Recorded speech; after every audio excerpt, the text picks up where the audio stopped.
नमस्कार दोस्तों, आज फिर आपका स्वागत है क्राउन इमिग्रेशन के यूट्यूब चैनल पर। सक्सेस स्टोरी है, कंट्री का नाम है लाटविया। आई थिंक सो ये हमारी 10th सक्सेस स्टोरी है लाटविया की। इस सेमेस्टर की 16 फाइलें हैं कंप्लीट, जिनमें एक रिजेक्ट भी हुई है। मैं बार बार उस वीडियो को रिपीट करता रहता हूँ, वर्ड को। जो रिजेक्ट भी हुई है उसका फर्दर हमने क्या किया है उसकी भी मैं इंटरेस्टिंग स्टोरी बहुत जल्द आप तक लेकर आऊँगा कि रिजेक्टेड केसेस को हम क्या करते हैं। तो इससे पहले भी मैंने एक सक्सेस स्टोरी फिनलैंड की डाली थी। तो उस फिनलैंड की स्टोरी में मैंने बताया था कि बच्चे ने कनाडा का स्टडी वीज़ा हमारे थ्रू अप्लाई किया था, उसको भी रिजेक्शन मिली थी, हमारे थ्रू ही मिली थी रिजेक्शन। तो उसने फर्दर क्या प्रिकॉशंस लिए थे, तो इवन वो कैसे हमसे ऐसी चीज़ों के बेनिफिट्स ले सकते हैं, ये सारी की सारी जो चीज़ें हैं हम अपने वीडियोस के थ्रू आप तक लेकर आते हैं। तो ये भी बहुत ही इंटरेस्टिंग केस है। इस केस के अंदर ये देखिए कि बच्चा 2019 का पास आउट है, अप्रॉक्स 67 इसके परसेंटेज है, कॉमर्स स्ट्रीम का है, 2019 का पास आउट है। और ये देखिए हार्ड लक बच्चे का 4 टाइम रिफ्यूज्ड है, 2 टाइम्स स्टडी वीज़ा है कनाडा का, 1 टाइम टूरिस्ट वीज़ा कनाडा का, 1 टाइम ऑस्ट्रेलिया का स्टडी वीज़ा। और ये देखिए कि अप्लाई करने में लाखों रुपए वेस्ट किए होंगे इसने, और इवन कंसल्टेंट भी चेंज किए होंगे। मैं फिर बताता हूँ कि आप जब तक अपनी सर्च नहीं करेंगे, जब तक आप अपने एफर्ट्स नहीं करेंगे, आपके साथ ऐसी चीज़ें होती ही रहेंगी। अगर आप अच्छी सर्च करते हैं, सर्च करने के बाद आपको बहुत सारे ऑप्शंस मिल सकते हैं, आपको अच्छे कॉम्पिटेंट कंसल्टेंट मिल सकते हैं जिसके पास नंबर ऑफ ऑप्शंस हैं आफ्टर रिजेक्शंस भी। तो ऐसे कंसल्टेंट की आप सर्च में रहें जिसको नंबर ऑफ कंट्रीज़ का नॉलेज हो, रिजेक्शंस के बाद भी आपके लिए वो कहाँ पर स्टैंड करता है और आप अपने लाखों रुपए बचा सकते हैं। वो कैसे? क्योंकि हम 1 टाइम फीस लेते हैं अप्लाई करने के लिए। अगर इसने हमसे ही अप्लाई किया होता, सपोज कनाडा का भी 2 बार भी रिफ्यूज़ हुआ होता, तो अगर ऑस्ट्रेलिया का भी अप्लाई करता, हम फ्री में अप्लाई करते वो भी। उसके बाद भी हमें कहता कि अप्लाई करो अनदर कंट्री का, शेंगन में भी हम फ्री में अप्लाई करते, वो ही 15,000 में। हमारी मैक्सिमम फीस वीज़ा ग्रांट होने के बाद है। ये चीज़ें ज़रूर अपने माइंड में रखें। और हम टोटल ट्रांसपेरेंट हैं, ओपन सिस्टम है हमारे पास, जहाँ पर कोई फेक कमिटमेंट नहीं है, मीठी मीठी बातें नहीं हैं। तो बच्चे से भी बात करेंगे, इसका एक्सपीरियंस कैसा रहा है, प्रोफाइल के बारे में बता दिया, वीज़ा में कितना टाइम लगा, इतना बड़ा गैप था, क्या हमने एफटीएस के थ्रू डाला था, विदाउट एफटीएस डाला था, ये सारी की सारी चीज़ें बच्चे के साथ भी डिस्कस करेंगे।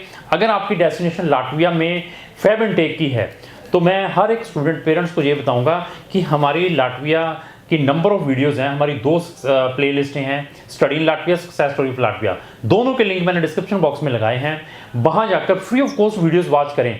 उसके बाद डिसाइड करें कि लाटविया जाना चाहिए। अगर जाना चाहिए तो कौन से कंसल्टेंट को हम हायर करें।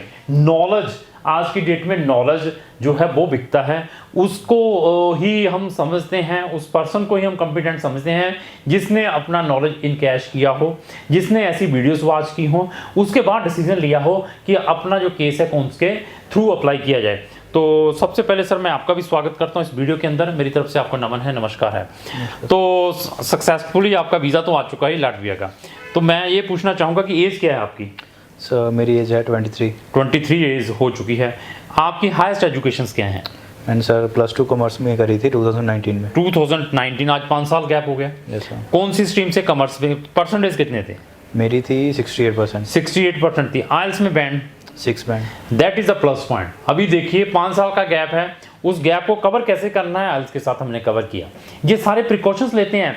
इवन इसके लिए और भी मेरे पास बहुत सारी कंट्रीज थी। तो बच्चा समटाइम्स कहता है कि मुझे तो इकोनॉमिकल से इकोनॉमिकल कंट्री चाहिए, तो thereafter we are suggesting these are the economical country for study. इसके लिए मैं और भी बहुत सारी कंट्रीज के ऑप्शंस प्रोवाइड कर सकता था जो इनकी प्रोफाइल थी, वहां पर भी ऐसे ही रिजल्ट्स मिलते। तो हमारे बारे में कहाँ से पता चला था आपको? सर एक्चुअली मेरे कज़न ने अप्लाई करा हुआ था, देन उसने मुझे सजेस्ट करा। उनका क्या हुआ जो कज़न ने अप्लाई किया था? उनका भी प्रोसेस में है। क्या वीज़ा वूज़ा आया उनका कि नहीं आया? यस, एक्चुअली उनका स्पाउस में है, ठीक है। एंड उनकी वाइफ का तो आ गया, रेजिडेंशियल कार्ड आ गया। ठीक है। एंड मेरे कज़न का भी प्रोसेस में है। ठीक है। तो आपको उन्होंने रेफरेंस दे दिया, रेफरेंस के बाद आपने भी अपनी कोई सर्च की कि कंपनी के बारे में चेक किया जाए, इनके क्रेडेंशियल देखे जाएं कि ये भी वैसे ना हो जो जैसे पीछे हमारे साथ हुआ है? नहीं सर, मैंने बहुत रिसर्च करी क्राउन इमिग्रेशन यूट्यूब चैनल से। अच्छा। एंड मैंने बहुत सारी शॉर्ट्स वीडियो देखी कि हाँ लाटविया को लेके बहुत सक्सेस रेट है। देन फिर मैंने सोचा चल अप्लाई करूंगा। नहीं, लाटविया के अलावा भी हमारे पास बहुत कंट्रीज हैं। हम लाटविया तो अकेले नहीं बेचते हैं, आपको मालूम बहुत कंट्रीज हमारे पास। Yes, कि sir. ये सिर्फ लाटविया ही है? नहीं नहीं, है तो बहुत सारी, बट मेरे को सजेस्ट करा गया ठीक लाटविया का है। तो सक्सेस आपका देखिए 5 साल का गैप था, previously refuse somewhere, yes sir.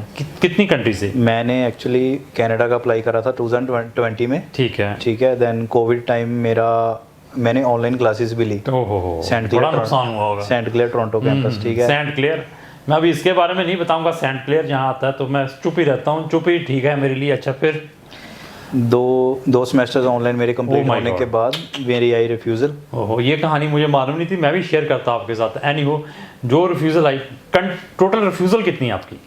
वही सर, एक तो पहली कनाडा की रिफ्यूज़ल, देन उसको मैंने रीअप्लाई करा, देन फिर रिफ्यूज़ल, देन मैंने ऑस्ट्रेलिया स्टडी वीज़ा अप्लाई करा, फिर refusal, for refusal study gap की वजह से, ठीक है। एंड देन फिर मैंने सोचा विजिटर वीज़ा अप्लाई करूं। अच्छा, आपके कितने के पैसे वेस्ट हुए सबसे पहले ये? सर इसका तो मुझे भी नहीं कोई अंदाजा कुछ, फिर भी गप? 3-4 लाख तो आराम से वेस्ट है। 3-4 लाख रुपए सिर्फ वेस्ट हुआ। फीस आ गई थी रिफंड? फीस रिफंड हो गई सर। जो ऑनलाइन क्लासेस ली थी? Yes sir. फिर तो फिर भी मैं देख रहा हूँ 3 से 4 लाख रुपए वेस्ट हुआ है इन 4 कंट्री में। अभी मैं पूछूंगा, आपकी 1 साल की फीस कितनी गई है लाटविया में? लाटविया में सर मेरी 1 साल की फीस गई है 4,000 यूरो। इंडियन में बताइए। इंडियन में सर मेरी गई है अराउंड 3,66,000। 3.5 लाख रुपए की फीस दे के ये जा रहे हैं, जो एक वैसे खराब कर दिया है। तो आपने ये 4 टाइम अप्लाई किया, चारों टाइम कंसल्टेंट डिफरेंट थे, जहाँ एक ही कंसल्टेंट के थ्रू 4 ये चीज़ें आपकी हुई हैं? नहीं सर, मेरा चारों टाइम डिफरेंट थे। हो, ये भी देखिए, चारों टाइम डिफरेंट। तो मैं फिर बताऊं, जब तक आप अपनी सर्च नहीं करते हैं तो ऐसी चीज़ें आती रहेंगी। तो आपने हमें भी केस दिया, हमारे पास भी आए, हमने सिर्फ आपको एक ही ऑप्शन दिया था, और भी कंट्रीज के ऑप्शंस बताए थे? नहीं, मुझे तो ऑप्शंस तो बहुत बताए, जैसे फिनलैंड, अच्छा, लाटविया, अच्छा, ऐसे बहुत बताए थे। बहुत बताए थे। तो अगर यहाँ से भी रिफ्यूज़ हो जाता है इन केस आपका, समझो, क्योंकि आपको लगता है कि हमारी कोई सेटिंग एम्बेसीज में? नहीं सर। आपको लगता है कि यूनिवर्सिटीज़ में हमारी कोई सेटिंग्स है? नहीं सर।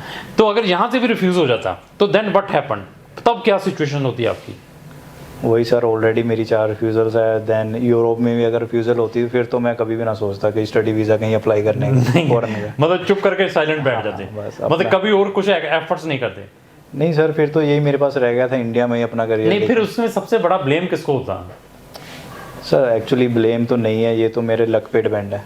लक पे डिपेंड, इन्होंने भी ये कहा। तो मैं फिर बताऊं, जब तक आप अच्छे कंसल्टेंट की सर्च नहीं करते, मैं फिर कहता हूँ रिफ्यूज़ भी होता, आप मुझे कहते हैं ना सर मैंने करना है आगे, मैं आपको फिर सजेस्ट करता कि आपके लिए अभी क्या बेस्ट हो सकता है।